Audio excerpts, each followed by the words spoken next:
And welcome back, everybody, to Hands-On Apologetics. And I am stoked because my brand new book is slated to be released next Friday. I'm just so excited because I think this is going to be an incredibly useful book for us to get in touch with reality in the midst of all this chaos and confusion and incoherence and dreamlike, approaches to real life. That's the only way I could describe it. In fact, next Friday, I want to give a little tease. On the 15th, we're going to have a good friend of the show, William Albrecht. He's going to come on. He's a frequent guest. Well, we're going to switch chairs. He's going to interview me about the book. He has the book he's going through right now. And that's going to be interesting just to see if the sensei can stay in the guest chair without switching tables and interviewing William over the book. So that'll be a challenge. The thing that motivated me to do this book is that I've read some very scholarly, incredibly solid works in a variety of different areas over the years. And I've come to see how they are kind of like puzzle pieces. They all overlap and say similar things. And if you put all these different sources together, you get a narrative, a historical narrative of what has happened to humanity, really from the very beginning, from the tree in the Garden of Eden and the serpent's lie, all the way to today. It really is a fascinating narrative, and I kind of trace how we slowly reject God and the incarnation specifically and end up in the world that we're experiencing today.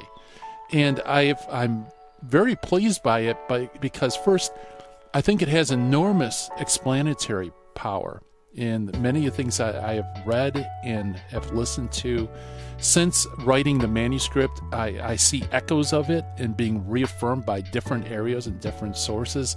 It also has some great explanatory, or not explanatory, but it also points to predictive power, has a powerful predictive power, because some of the things that I left off in this book has since progressed even further along the same lines.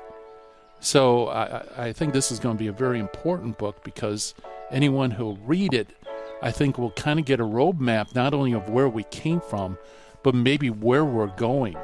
And hopefully, by getting that view, we can sort out exactly how can we reclaim reality and get back in touch with the real. I think it's a readable size book, and I think it'll give you some of the high points. I cherry pick, I think, what are the most influential causes of why today is like it is today.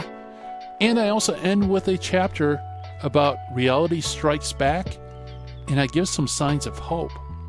And believe it or not, with all this present darkness that we're surrounded by, there are signs for hope, because after all, you can't deny reality without destroying yourself, right? People who have tried ultimately have a very short lifespan when they try to live as if reality isn't how it is. And so there's actually a lot of bright spots that are out there. And when I wrote the book, those bright spots were pretty dim.